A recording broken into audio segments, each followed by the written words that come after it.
Students, हम applications of centripetal force पे बात कर रहे थे और इसमें हम मजीद आपसे कुछ बातें और शेयर करना चाहते हैं। यानी यहाँ पर हमने देखा था कि सेंट्रीपिटल फोर्स कब आती है जी। इसकी बात जब हम किसी ऑब्जेक्ट को एक सर्कुलर ट्रैक में मूव करते हैं, यानी जैसे एक ऑब्जेक्ट को आप एक रस्सी से एक धागे से बांधते हैं और अपने गिर्द घुमाते हैं,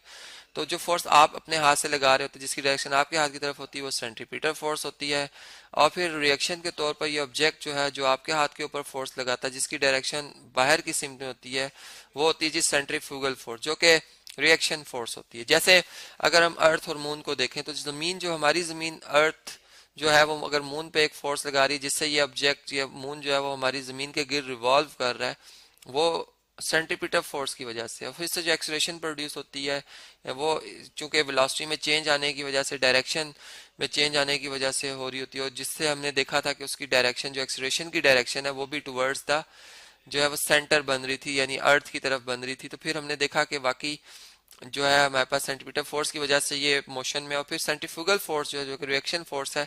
वो जो मून अर्थ पे लगा रहा है, उसकी डायरेक्शन होती है जी आउटसाइड पर। तो ये बातें हमें पता चलती हैं कि सेंट्रीपिटल फोर्स, सेंट्रीफ्यूगल फोर्स एक दूसरे के मुखालिफ सिमत में होती है, इनकी डायरेक्शन मैग्नीट्यूड में बराबर होती है, तब आती हैं जब एक ऑब्जेक्ट जो है सर्कुलर ट्रैक में मूव करना शुरू करता है। तो इसी तरह एक रोड की हमने एग्जाम्पल ली थी बैंकिंग ऑफ रोड में, कि अगर एक बॉडी स्ट्रेट पाथ में मूव करी, तो वहां तो सेंटीमीटर फोर्स नहीं है। यानी अगर उसका ट्रैक, अगर सर्कुलर ट्रैक नहीं है, तो फिर सेंटीमीटर फोर्स नहीं है। लेकिन अगर एक सर्कुलर ट्रैक में जैसे ही आती है,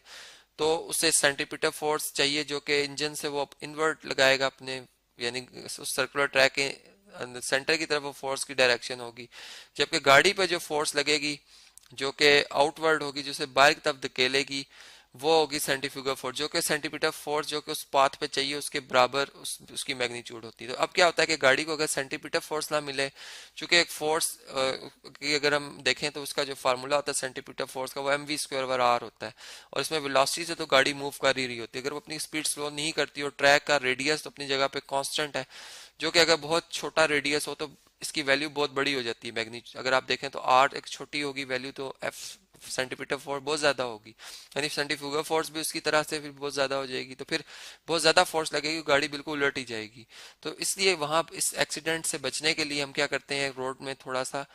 इसको इंक्लाइंड कर देते हैं, उसमें इंक्लिनेशन बना देते हैं, उठा देते हैं एक तरफ से रोड को, यानी एक सरफेस उसकी ऊंची होती है और एक सरफेस नीची होती है, इस तरह से।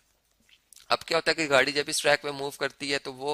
अपनी नेसेसरी सेंट्रीपिटल फोर्स अपने नॉर्मल रिएक्शन जो कंपोनेंट है उससे हासिल कर लेती है, जो कि मैंने यहाँ पर आपको ड्राइव करके बताया है। अगर आप देख सकते हैं कि ये हमारे पास जो है आर साइन थीटा, ये कंपोनेंट उससे नेसेसरी सेंट्रीपिटल फोर्स प्रोवाइड कर देता है। अब इस तरह से है कि अगर हम यूं बात करें कि एक हमारे पास जिस मौत के कुएं की बात की जाती है, जो कि आपने अक्सर सर्कस में देखा होगा। अब उसमें एक गाड़ी कैसे एक कुएं के गिर्द जो है, यानी एक वो जो आपने डेथ वेल देखा, उसके गिर्द कैसे घूमना शुरू कर देती है। यानी एक आम आदमी के लिए तो ये एक बहुत अजीब बात है। चले हम उससे स्टडी करते हैं कि उसमें क्या फिजिक्स है। देखें, जैसे मैं एक डेथ वेल का एक फ्रंट से एक स्नैप लेता हूँ कि अगर वो डेथ वेल कुछ इस तरह से हमें नजर आ रहा हो, ठीक है, यानी हम इस तरह से इसको, अगर ये ट्रांसपेरेंट हो आगे से और हम इसे देख रहे हो, तो एक कार जो है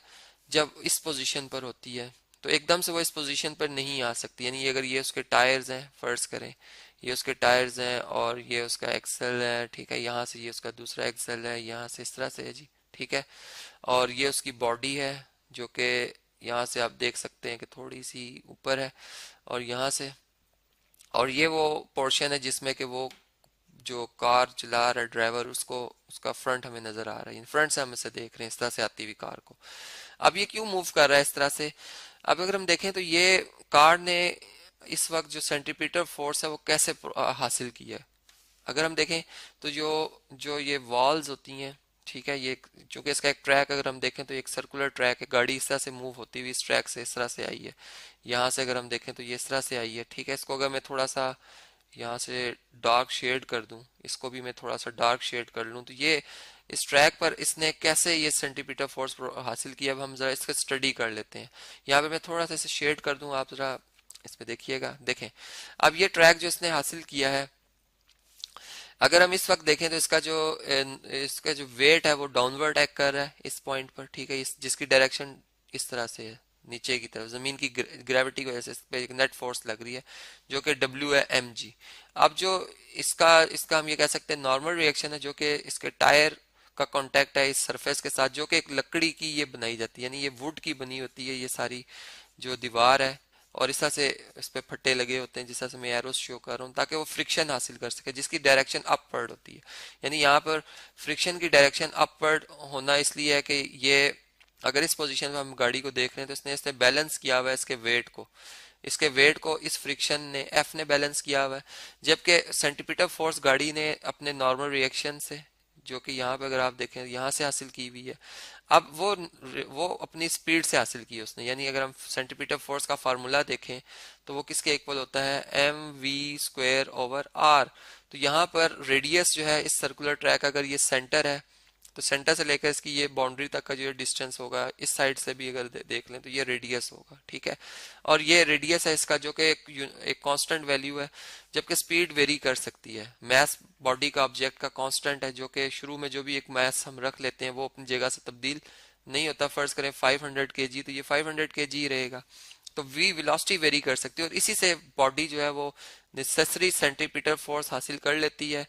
जो कि ये गाड़ी इस इनवर्ट लगाती है वो फोर्स, जो इसे मूव एक सर्कुलर ट्रैक में मूव करने पे मजबूर कर देती है। और फिर जो सेंट्रीफ्यूगल फोर्स होती है वो बिल्कुल इस तरह से उसकी डायरेक्शन होती है सेंटीपीटल फोर्स के मैग्नीट्यूड के बराबर, उसकी मैग्नीट्यूड होती है, डायरेक्शन उसके ऑपोजिट होती है। तो ये होती है जी सेंट्रीफ्यूगल फोर्स, जो कि फिर इसको इन फट्टों के साथ जोड़ के रखती है। और फट्टे बहुत मजबूत बनाए जाते हैं,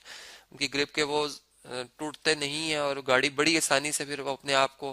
वो जो पैसेंजर जो इसमें बैठे होते हैं या अगर ड्राइवर है उसको देख लें तो वो अपने आप को बड़े आसानी से इस पे यूनिफॉर्म स्पीड से भी मूव करवा सकता है और इसमें वेरिएशन भी ला सकता है। तो ये तो हमने देखा बैंकिंग ऑफ रोड को एक और अंदाज में, एक मौत के कुएं में हमने देखा कैसे होता है। फिर एक सेंट्रीफ्यूज बनाया गया जो कि केमिकल्स यानी केमिस्ट्री में फिजिक्स की जो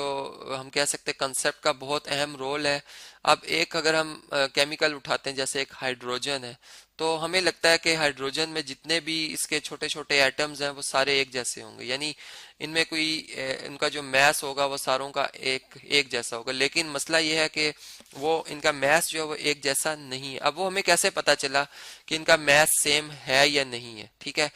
उसका अंदाजा हमें इस तरह से हुआ कि जब उन्हें एक सेंट्रीफ्यूज में, यानी एक आप अगर देखें एक मशीन है जिसमें इस तरह ट्यूब रखने की जगह होती है, उन ट्यूब के अंदर अगर हम कोई केमिकल, चले हाइड्रोजन की बात कर लेते हैं, हम एक हाइड्रोजन या केमिकल कोई रख लेंगे इसके अंदर, और उसे जब हम इस मशीन में रोटेट करते हैं, गोल घुमाते हैं सर्कुलर ट्रैक में, जिसका सेंटर ये है फर्ज करें और ये यहाँ तक ये रेडियस है इसका, ठीक है। तो यहाँ पर सेंटीपीटल फोर्स और सेंटीफ्यूगल फोर्स जब मोशन में आती है बॉडी तो ये अमल दखल करती है, यानी M V square over R, इस फार्मूला को अगर आप देखें तो अब सेंटीपीटल फोर्स जब एक बॉडी का जिसका एक खास मैस होगा इस ट्यूब में हम इसे फिल करेंगे और ये खास वेलोसिटी से जब इस सर्कुलर ट्रैक में रेडियस में मूव करेगी तो इस पे सेंटीपीटल फोर्स जो है वो इन्वर्ट इसके मॉलिक्यूल्स को, यानी जो छोटे छोटे पार्टिकल्स से या एटम से मिलकर ये बनी हुई ऑब्जेक्ट, इसको इन्वर्ट खींचेगी, जबकि सेंटीफ्यूगल फोर्स इन्हें आउटवर्ड खींचेगी। अब होगा क्या कि वो पार्टिकल्स जो कि डिफरेंट डेंसिटीज के होंगे, यानी जिनका हम कह सकते हैं कि डेंसिटी बेसिकली, यानी अगर हम उसका फार्मूला देखें तो वो मैस पर वॉल्यूम होता है, ठीक है। यानी रेशियो है, एक रेट है हमारे पास। तो अब यहाँ पे अगर हम देखें तो अब हम ये देखते हैं कि जो डेंसर पार्टिकल्स हैं वो जो अलग हो जाते हैं और जो लाइट पार्टिकल्स हैं वो अलग हो जाते हैं। यानी लाइट पार्टिकल्स जो हैं वो चूंकि